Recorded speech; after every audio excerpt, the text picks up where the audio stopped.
लखनऊ के काकोरी से कल गिरफ्तार किए गए अलकायदा के 2 आतंकियों को पुलिस ने कोर्ट में पेश किया है, जहां से दोनों आतंकियों को 14 दिन के पुलिस रिमांड पर भेज दिया गया है। सपा प्रमुख अखिलेश यादव के बाद अब बीएसपी सुप्रीमो मायावती ने एटीएस के ऑपरेशन पर सवाल उठाए हैं। उन्होंने कहा है कि चुनाव से पहले ही ऐसा क्यों होता है। यूपी विधानसभा आम चुनाव के करीब आने पर ही इस प्रकार की कार्रवाई लोगों के मन में संदेह पैदा करती है।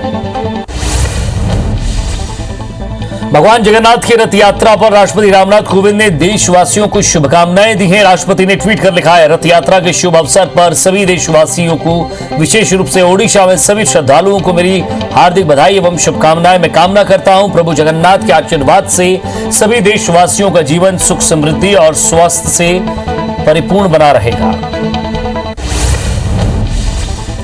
रथ यात्रा पर पीएम मोदी ने भी सभी देशवासियों को शुभकामनाएं दी है। पीएम मोदी ने ट्वीट कर लिखा है, रथ यात्रा के विशेष अवसर पर सभी को बधाई। हम भगवान जगन्नाथ को नमन करते हैं और प्रार्थना करते हैं कि उनका आशीर्वाद सभी के जीवन में अच्छा स्वास्थ्य और समृद्धि लाए। जय जगन्नाथ। गुजरात के वडोदरा में भी रथ यात्रा निकाली गई। भगवान जगन्नाथ की रथ यात्रा को कोरोना प्रोटोकॉल के साथ निकालने की अनुमति दी गई। कोरोना के कारण इस बार कोई भी भव्य आयोजन नहीं हो रहा है। घरेलू स्तर पर भी भारी भरकम टैक्स की वजह से 17 राज्यों और केंद्र शासित प्रदेशों में 100 से पार पेट्रोल पहुंच गया है। लगातार 2 दिन स्थिर रहने के बाद पेट्रोल डीजल के रेट को घरेलू तेल कंपनियों ने आज फिर से रिवाइंड किया है। देश के प्रमुख शहरों में पेट्रोल पर 28 पैसे तक की बढ़ोतरी हुई, वहीं डीजल के दाम 18 पैसे प्रति लीटर तक कम हुए हैं। उत्तर प्रदेश में कई जगहों पर आकाशीय बिजली गिरने से 40 लोगों की मौत हो गई। कानपुर देहात में 6, फतेहपुर में 7, हमीरपुर में 2, प्रयागराज में 13, कौशाम्बी में 3, प्रतापगढ़ में 2, आगरा में 3, चित्रकूट में 2, वाराणसी और रायबरेली में एक शख्स की जान बिजली गिरने से चली गई है। वहीं इस घटना में कई लोग गंभीर रूप से घायल हुए हैं।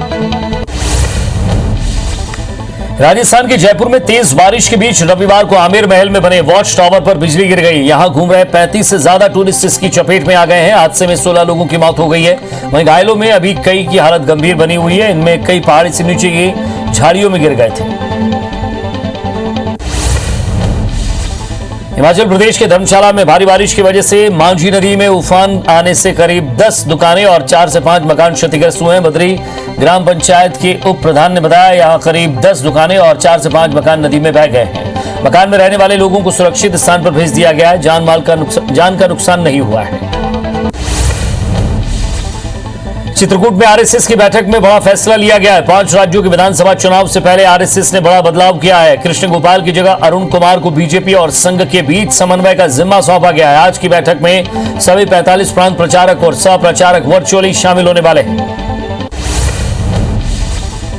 टोक्यो ओलंपिक में 11 दिन बचे हैं। भारत की ओर से इस बार 18 खेलों में 124 खिलाड़ी शामिल होंगे। इस बार badminton star PV Sindhu, boxer Mary Kom के पास टोक्यो ओलंपिक में गोल्ड जीतने का मौका है। इसके बाद वो सुशील कुमार का रिकॉर्ड तोड़ सकती हैं। अब तक सुशील कुमार ने ही ओलंपिक में 2 बार गोल्ड मेडल जीता है। सीएम शिवराज सिंह चौहान दिल्ली दौरे पर हैं। दौरे के दूसरे दिन सीएम शिवराज ने रक्षा मंत्री राजनाथ सिंह से मुलाकात की। इस दौरान सीएम शिवराज ने रक्षा मंत्री राजनाथ से जबलपुर में डिफेंस क्लस्टर बनाने को लेकर चर्चा की।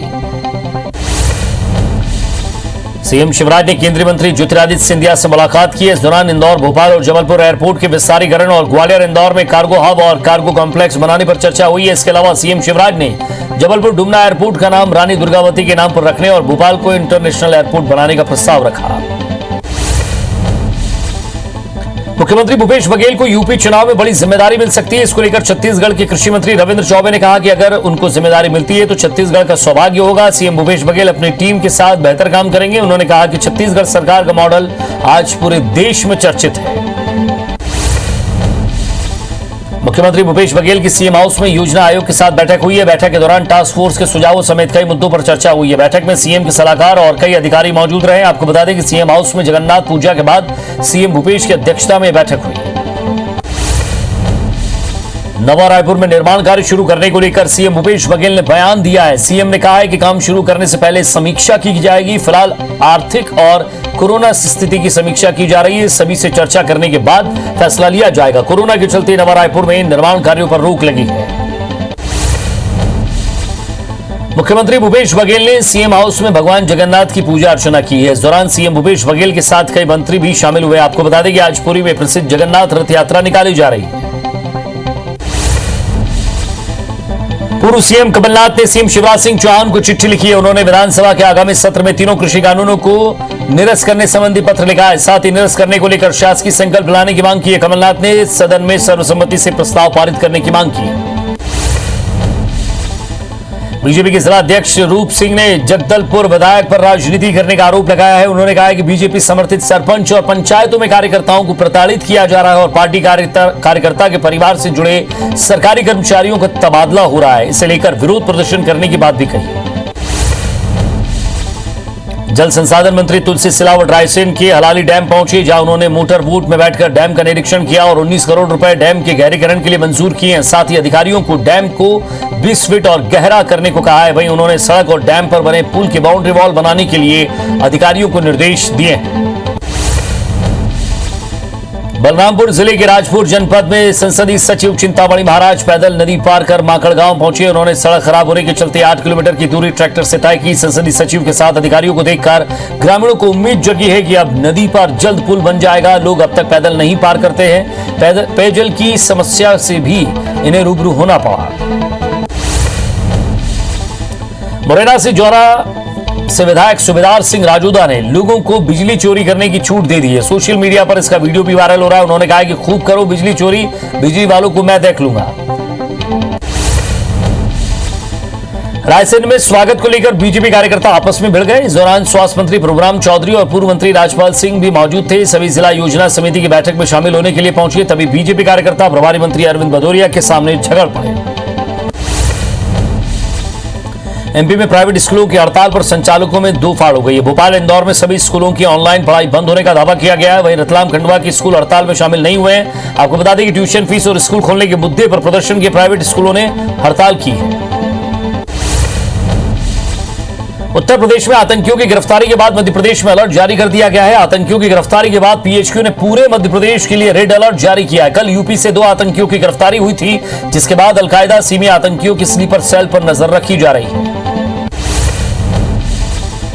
कानन पेंडारी जू में दिसंबर 2018 में सफेद बाघ की मौत के दस्तावेज नहीं देने पर सूचना आयुक्त ने तत्कालीन रेंजर पर 50,000 रुपए का जुर्माना लगाया। आरटीआई से पता चला है कि प्रबंधन ने प्रावधान से परे हटकर प्राइवेट वेटनरी डॉक्टर से सफेद बाघ का पोस्टमार्टम कराया था। आरटीआई के जरिए पोस्टमार्टम रिपोर्ट से पूरा मामला सामने आया।